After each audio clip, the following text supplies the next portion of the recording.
zaho zegny zalaborazy malomalo mbadiagna regny efa tsisy tato an-tragno tsara niovanao maravoravo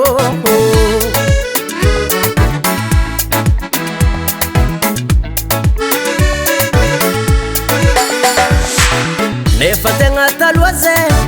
fa mitseky ody an-tragno eka mama nanjary angano zigny zeny tsara notoiza pepe fa ho lavitry fisarahagna tsika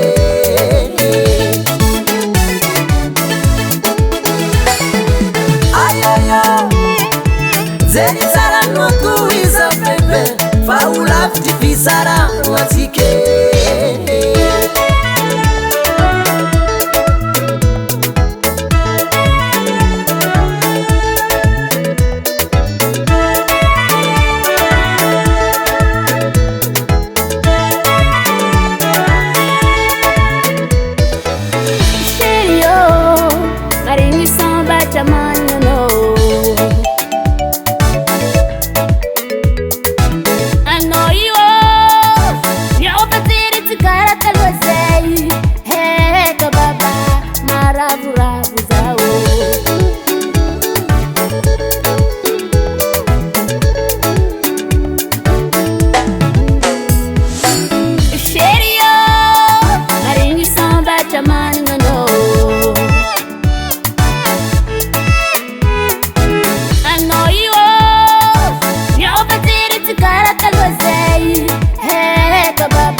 Wala sandko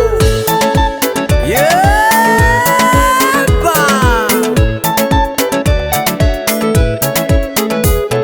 azota kumana ngabati enkara saho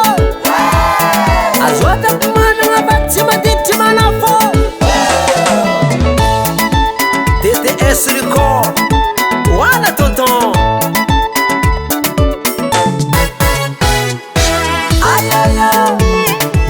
zeny tsara notoiza pepe fa ho lavitry fisarahagna tsika